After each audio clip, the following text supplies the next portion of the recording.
অন্যের জন্য শুভ কামনা করলে এটা ফিরে নিজের দিকে আসে, এটা খেয়াল রাখেন। এটা একটা লাইফ হ্যাকস শেয়ার করতেছি, আজীবন কাজে লাগবে। অন্যের জন্য যেটাই ভালো কামনা করবেন এটা ঘুরে আপনার দিকে আসবে। অনেকে বলে হুজুর ওর জন্য দোয়া করে আমার কি লাভ?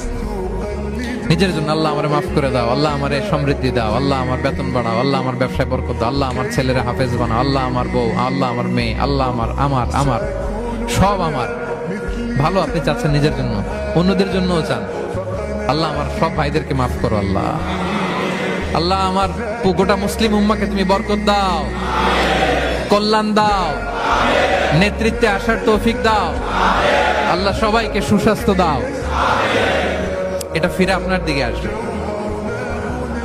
অন্যের জন্য শুভকামনা বহুগুণ বৃদ্ধি হয়ে নিজের দিকে রিটার্ন করে। বিষ্ণু সাল্লাল্লাহু এটাই বলেছেন, মা মিন আবদিন মুসলিমিন ইয়াদউ লিআখিহি বিযাহরিল গায়বি ইল্লা ক্বালা লাহুল মালাকু ওয়া লাকা বিমিসলিন।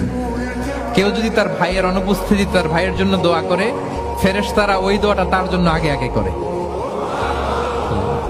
তাহলে অন্যের জন্য শুভকামনা করলে দোয়া